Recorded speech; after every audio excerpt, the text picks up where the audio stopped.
تو عبداللہ ابن عباس رضی اللہ تعالی عنہ نے فرمایا یوشک ان تنزل علیکم حجارۃ من السماء، قریب ہے کہ تم پر آسمان سے پتھر برس پڑیں۔ اقول قال رسول اللہ، میں تمہیں کہتا ہوں کہ اللہ کے رسول نے فرمایا وتقولون قال ابو بکر و عمر، تم کہتے ہو ابو بکر و عمر یہ کہتے ہیں۔ لقد كان لكم في رسول الله أسوة حسنة لمن كان يرجو الله واليوم الآخر وذكر الله كثيرا۔ سيئات أعمالنا من يهده الله فلا مضل له ومن يضلل فلا هادي له، وأشهد أن لا إله إلا الله وحده لا شريك له، وأشهد أن محمدا عبده ورسوله۔ يا أيها الذين آمنوا اتقوا الله حق تقاته ولا تموتن إلا وأنتم مسلمون۔ يا أيها الناس اتقوا ربكم الذي خلقكم من نفس واحدة وخلق منها زوجها وبث منهما رجالا كثيرا ونساء، واتقوا الله الذي تساءلون به والأرحام إن الله كان عليكم رقيبا۔ يا أيها الذين آمنوا اتقوا الله وقولوا قولا سديدا يصلح لكم أعمالكم ويغفر لكم ذنوبكم، ومن يطع الله ورسوله فقد فاز فوزا عظيما۔ أما بعد فإن خير الحديث كتاب الله، وخير الهدي هدي محمد صلى الله عليه وسلم، وشر الأمور محدثاتها، وكل محدثة بدعة، وكل بدعة ضلالة، وكل ضلالة في النار۔ اللہ سبحانہ و تعالیٰ کی توفیق اور اللہ سبحانہ و تعالیٰ کے فضل سے اللہ تعالیٰ نے ہمیں اپنے اس گھر میں جمع ہونے کا موقع دیا ہے، اور نیکی اور اطاعت کا ہر موقع یہ اللہ سبحانہ و تعالیٰ کی طرف سے توفیق ہوتی ہے۔ یہ اسے ہی میسر آتا ہے جسے اللہ سبحانہ و تعالیٰ توفیق دے، اور جس کو اللہ سبحانہ و تعالیٰ محروم کر دے، توفیق نہ دے، تو اس کی قسمت میں صرف ندامت اور پشیمانی باقی رہ جاتی ہے۔ ہم اللہ سبحانہ و تعالیٰ کا شکر ادا کرتے ہیں کہ اللہ سبحانہ و تعالیٰ نے ہمیں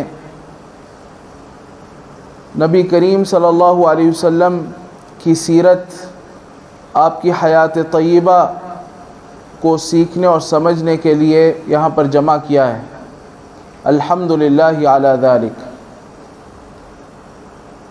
نبی کریم صلی اللہ علیہ وسلم کی سیرت کے تعلق سے مقدماتی دروس یعنی ابتدائی باتیں وہ چل رہی ہیں۔ آج کا جو ہمارا موضوع ہے وہ اتباع رسول صلی اللہ علیہ وسلم کا جامع تصور ہے۔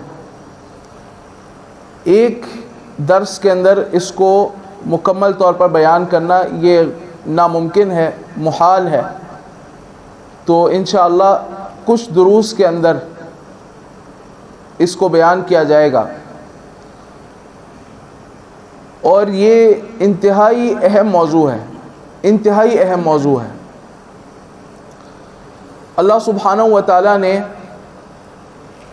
نبی کریم صلی اللہ علیہ وسلم کی اتباع کو اس دین کا ایک بنیادی جز قرار دیا ہے۔ نبی کریم صلی اللہ علیہ وسلم کی اتباع یہ قبولیت اعمال کی شرط ہے، یعنی کوئی بھی عمل اس وقت تک اللہ سبحانہ و تعالیٰ کے نزدیک قابل قبول نہیں ہے، اس پر انسان کو اجر و ثواب نہیں ملتا جب تک کہ وہ نبی کریم صلی اللہ علیہ وسلم کی سنت کے مطابق نہ ہو جائے، آپ کے طریقے کے مطابق نہ ہو۔ اس لیے اہل علم کہتے ہیں کہ دین کے دو ارکان ہیں، دو جز ہیں اسلام قائم ہے۔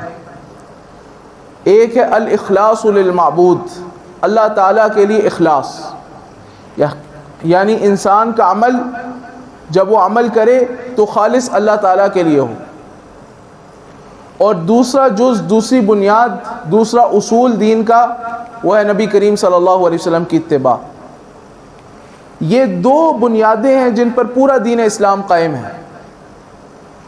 اگر ایک بندے کے اندر اخلاص نہیں ہے تو اس کا دین بھی ناقص ہے، اور اگر ایک بندے کے اندر اخلاص تو ہے لیکن نبی کریم صلی اللہ علیہ وسلم کی اتباع نہیں ہے، آپ کی سنت کو جانتا نہیں ہے، آپ کے طریقے پر عمل نہیں کرتا، تو اس کا دین بھی ناقص ہے.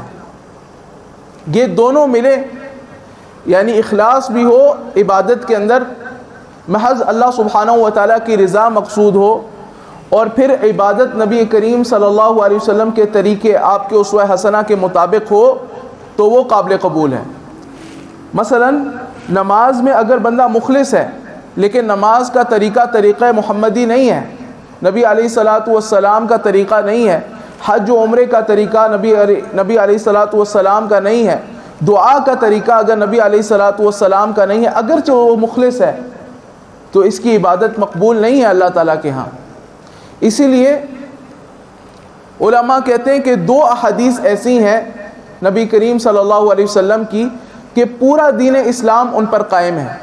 وہ احادیث دو احادیث ہیں، جیسا کہ آپ نے گزشتہ درس میں نبی کریم صلی اللہ علیہ وسلم کی ایک خاصیت سنی ہے کہ نبی کریم صلی اللہ علیہ وسلم نے فرمایا اوتیت جوامع الکلم، مجھے گزشتہ انبیاء علیہ السلام پر جن باتوں میں فضیلت دی گئی ہے ان باتوں میں ایک چیز یہ ہے کہ مجھے جامع ترین کلمات دیے گئے ہیں. میں چند کلمات ادا کرتا ہوں اور ان میں بڑے بڑے معنی وہ سمو جاتے ہیں. تو نبی کریم صلی اللہ علیہ وسلم کی دو احادیث مبارکہ ایسی ہیں کہ جو کل دین اسلام کو جمع کرتی ہیں. پہلی حدیث انما الاعمال بالنیات وانما لکل امرئ ما نوى، کہ اعمال کا دار و مدار نیتوں پر ہے اور ہر انسان کو جزا اس کی نیت کے مطابق ملے گی. اور دوسری حدیث نبی صلی اللہ علیہ وسلم کا فرمان جو کہ سیدہ عائشہ رضی اللہ تعالی عنہا سے مروی ہے، صحیح بخاری کے اندر، صحیح مسلم میں، کہ نبی علیہ الصلاۃ والسلام نے فرمایا کہ من احدث فی امرنا ھذا ما لیس منہ فہو رد، جس نے ہمارے دین میں کوئی ایسی نئی چیز ایجاد کی جو اس میں نہیں ہے تو وہ چیز، وہ عمل، وہ مردود ہے، نامقبول ہے، باطل ہے. تو علماء کہتے ہیں کہ یہ دو احادیث، پورے دین اسلام کا دار و مدار ان دو احادیث پر ہے. کیسے؟ جو پہلی حدیث نیت کے تعلق سے ہے، یہ انسان کے اعمال کا جو باطنی پہلو ہے، دل کا پہلو ہے، یہ اس کا میزان ہے. اور جو دوسری حدیث بدعات کی مذمت پر ہے، من احدث فی امرنا ھذا ما لیس منہ فہو رد، کہ جس نے دین اسلام میں کوئی ایسا عمل کیا جو اس میں نہیں ہے، ایسا کام ایجاد کیا تو اس کا وہ کام مردود ہے، باطل ہے. یہ انسان کے اعمال کا جو ظاہری حصہ ہے اس کے لیے میزان ہے. یعنی دیکھیں، انسان جو بھی عمل کرتا ہے، ایک اس کی نیت ہوتی ہے اور ایک اس عمل کا ظاہر ہوتا ہے. جو نیت ہے وہ تولی جاتی ہے اس حدیث پر انما الاعمال بالنیات، اور جو عمل ہے وہ اس حدیث پر تولا جاتا ہے کہ من احدث فی امرنا ھذا، کہ جدید عمل تو نہیں ہے، دین میں کوئی بدعت تو نہیں ہے، نبی کریم صلی اللہ علیہ وسلم کی سنت کے مطابق ہے کہ نہیں. تو کل دین اسلام یہ دو احادیث جمع کر دیتی ہیں. تو بات کا خلاصہ یہ ہے، اس پہلی بات کا جو آپ سے عرض کی، کہ دین اسلام کا ایک عظیم ترین جز وہ نبی کریم صلی اللہ علیہ وسلم کی اتباع کرنا ہے. دوسری بات، اللہ تعالیٰ نے قرآن کریم میں نبی صلی اللہ علیہ وسلم کے تعلق سے بات ارشاد فرمایا، حکم دیا کہ یا ایھا الذین آمنوا لا تقدموا بین یدی اللہ ورسولہ واتقوا اللہ ان اللہ سمیع علیم، کہ اے وہ لوگوں جو ایمان لائے ہو، ایمان کا دعویٰ کرتے ہو، لا تقدموا بین یدی اللہ ورسولہ، اللہ اور اس کے رسول سے آگے مت بڑھو، اللہ اور اس کے رسول سے آگے مت بڑھو. یعنی مسلمان جو ایمان کا دعویٰ کرتا ہے، یہ اس کے لائق نہیں ہے کہ وہ کوئی ایسا کام کرے کوئی ایسی بات کہے، کسی ایسی چیز کا قصد و ارادہ کرے کہ جو نبی کریم صلی اللہ علیہ وسلم کی تعلیمات کے مطابق نہ ہو. لا تقدموا بین یدی اللہ ورسولہ، ہمیں اپنی زندگی کا ایک قدم اٹھانے سے منع کر دیا گیا ہے اللہ اور اس کے رسول سے پوچھے بغیر. اللہ اور اس کے رسول کی اطاعت میں زندگی گزارنے کا حکم دے دیا گیا ہے. واتقوا اللہ، اور اللہ کا تقوی اختیار کرو. ان اللہ سمیع علیم، بے شک اللہ تعالیٰ تمہارے اقوال کو سننے والا ہے اور تمہارے احوال کا علم رکھنے والا ہے. معلوم یہ ہوا کہ انسان نہ اپنی رائے، نہ اپنے نظریے، نہ اپنی عقل، نہ اپنی سوچ، نہ اپنی فکر، نہ معاشرے کا رواج، معاشرے کا چلن، اور نہ ہی معاشرے کا دستور، نہ ہی خواب، نہ ہی کرامت، نہ ہی کشف، نہ ہی کسی اور چیز کو، وہ کوئی بھی چیز ہو، کسی بھی چیز کی پیروی نہیں کر سکتا جب وہ اللہ اور اس کے رسول کے بات کے مخالف ہے. نبی کریم صلی اللہ علیہ وسلم کی سنت، آپ کی اتباع، یہ سب پر مقدم ہے. اسی لیے عبداللہ ابن عباس رضی اللہ عنہما سے جب بعض لوگوں نے کسی مسئلے پر بحث کی، انہوں نے نبی کریم صلی اللہ علیہ وسلم کی حدیث پیش کی، نہیں مانا، تو عبداللہ ابن عباس رضی اللہ تعالی عنہ نے فرمایا یوشک ان تنزل علیکم حجارۃ من السماء، قریب ہے کہ تم پر آسمان سے پتھر برس پڑیں. اقول قال رسول اللہ، میں تمہیں کہتا ہوں کہ اللہ کے رسول نے فرمایا. وتقولون قال ابو بکر و عمر، تم کہتے ہو ابو بکر و عمر یہ کہتے ہیں. اللہ کے رسول صلی اللہ علیہ وسلم کے قول کے خلاف اگر اجتہاد سے کسی صحابی کا قول بھی آ جائے تو وہ بھی حجت نہیں ہے، کسے باشد کسی انسان کی رائے اور کسی کی عقل. نبی کریم صلی اللہ علیہ وسلم کی بات کا مقام ہے کہ کسی کی بات اگر نبی کریم صلی اللہ علیہ وسلم کی بات سے ٹکرا جائے، کسے باشد وہ کوئی بھی ہو، اس کی بات کی کوئی حیثیت نہیں ہے، اس کی بات کی کوئی ویلیو نہیں ہے، اس کی بات کی طرف التفات کرنا حرام ہے. اس لیے کہ نبی صلی اللہ علیہ وسلم کے اقوال، آپ کے افعال، وہ ترازو ہیں دین اسلام کا.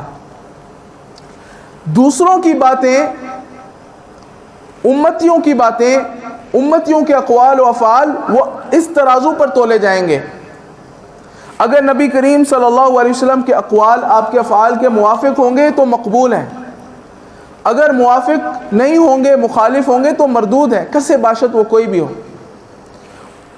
اس کہنے والے کا احترام، اس کی عزت، اس کا مقام، وہ اپنی جگہ، لیکن یہاں پر نبی کریم صلی اللہ علیہ وسلم کے اقوال سے جب مخالف ہو جائیں گے تو پھر قبول نہیں کیے جائیں گے. یہ مطلب ہے یا ایھا الذین آمنوا لا تقدموا بین یدی اللہ ورسولہ واتقوا اللہ ان اللہ سمیع علیم. اور نبی کریم صلی اللہ علیہ وسلم کی جو محبت ہے یہ دلیل مانگتی ہے.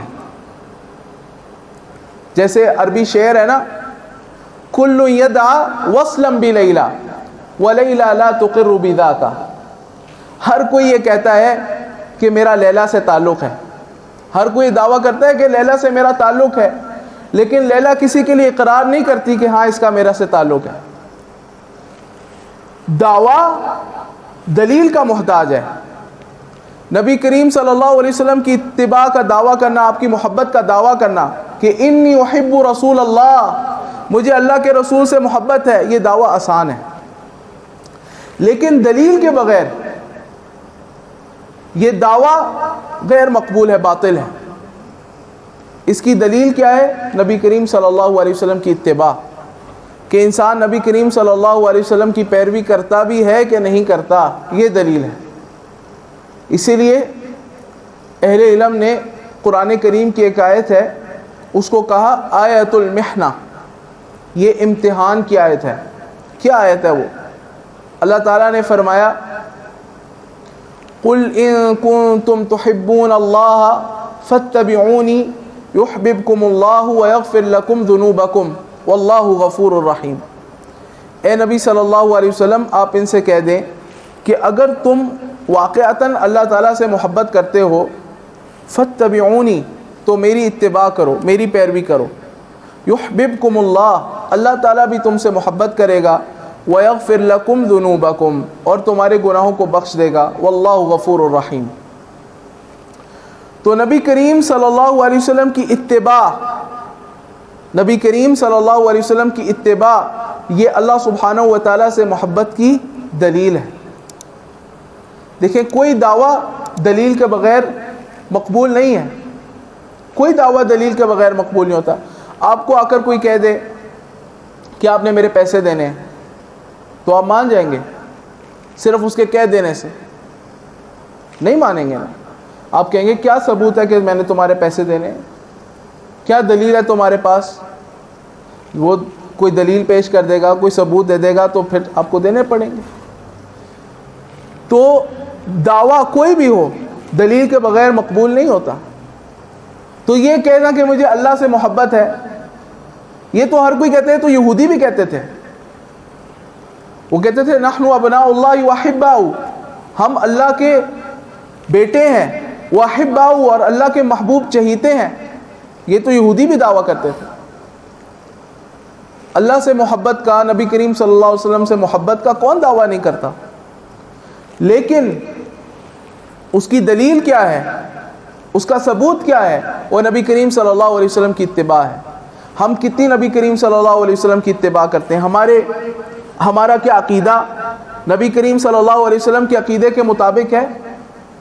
جو ہمارا اللہ تعالیٰ پر ایمان ہے، فرشتوں پر ایمان ہے، آخرت پر ایمان ہے، جنت اور جہنم پر ہمارا ایمان ہے، قبر پر ہمارا ایمان ہے، برزخ پر، یہ جو ہمارے ایمان ہے، کیا یہ نبی کریم صلی اللہ علیہ وسلم کی سنت کے مطابق ہے، آپ کی تعلیمات کے مطابق ہے کہ نہیں؟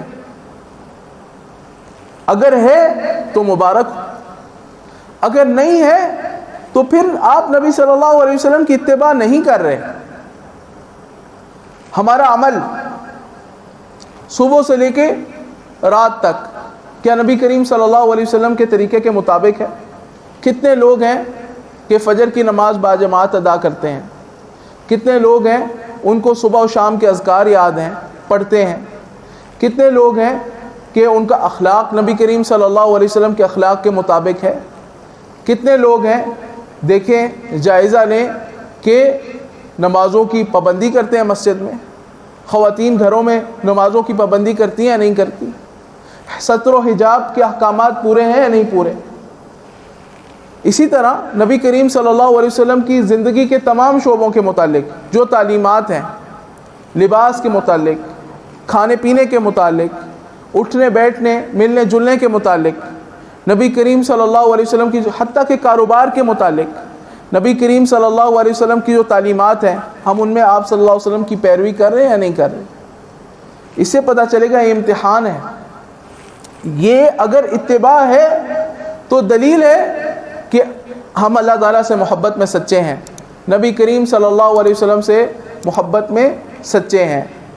لیکن اگر دلیل نہیں ہے، صرف دعویٰ ہے، تو بہت خطرناک بات ہے، بہت خطرناک بات ہے۔ میں آپ کو حدیث سنانا چاہتا ہوں۔ کچھ لوگ قیامت والے دن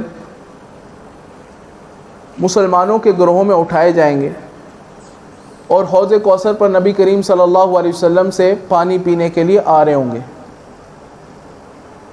نبی کریم صلی اللہ علیہ وسلم بھی ان کو پہچان لیں گے کہ میرے امتی ہیں۔ آپ کہیں گے امتی امتی، لیکن ان کو وہاں سے الگ کر دیا جائے گا۔ نبی کریم صلی اللہ علیہ وسلم پوچھیں گے تو میرے امتی ہیں، ان کو حوض کوثر پر کیوں نہیں آنے دیا جا رہا؟ آپ کو کہا جائے گا کہ آپ نہیں جانتے انہوں نے آپ کے بعد دین میں کیا کیا چیزوں کا اضافہ کیا تھا۔ نبی کریم صلی اللہ علیہ وسلم فرمائیں گے سحقن سحقن لمن غیر بعدی، دور کر دو اس کو، اس بدبخت کو دور کر دو جس نے میرے بعد میرے دین کو تبدیل کر دیا۔ وَلِعَاذُ بِاللَّهِ مِن ذَلِكَ۔ تو بعض دفعہ انسان اب غور کریں کہ جتنی بھی بدعات ہیں یہ کیا نبی کریم صلی اللہ علیہ وسلم کی جو لوگ یہ کرتے ہیں، نبی کریم صلی اللہ علیہ وسلم کی محبت نہیں ہے ان کے دلوں میں؟ بہت محبت ہے، محبت میں تو کرتے ہیں۔ جو غلو ہے نبی صلی اللہ علیہ وسلم کے حق میں، یہ جو عید میلاد مناتے ہیں، کیا نبی کریم صلی اللہ علیہ وسلم سے محبت نہیں ہے؟ محبت ہے تو کرتے ہیں، لیکن نبی صلی اللہ علیہ وسلم کی سنت کے مطابق ہے یہ نہیں ہے نا، بدعت ہے نا۔ تو بعض دفعہ انسان محبت کا دعویٰ کرتا ہے، لیکن جب نبی صلی اللہ علیہ وسلم کی اتباع نہیں کرتا تو اس کا انجام یہ بھی نکل سکتا ہے کہ قیامت والے دن ان لوگوں کی صف میں اس کو کھڑا کر دیا جائے، معاذ اللہ، جو نبی کریم صلی اللہ علیہ وسلم سے بغض رکھنے والے ہیں، والعیاذ باللہ من ذلک۔ تو محبت کا دعویٰ یہ دلیل کا محتاج ہے، اور وہ دلیل نبی کریم صلی اللہ علیہ وسلم کی اتباع ہے، آپ کی پیروی ہے۔ اللہ سبحانہ و تعالی ہمیں نبی کریم صلی اللہ علیہ وسلم کی اتباع کی توفیق دے، آپ کی جو تعلیمات ہیں ان کو قبول کرنے کی توفیق دے، اور عملی طور پر اپنے قول و فعل سے نبی کریم صلی اللہ علیہ وسلم کی ہر سنت کی، آپ کے طریقے کی اتباع کرنے کی توفیق دے۔ وبهذا القدر اکتفی اليوم، وباللہ تعالی التوفیق، وصلی اللہ وسلم علی نبینا محمد وعلى آلہ وصحبہ اجمعین۔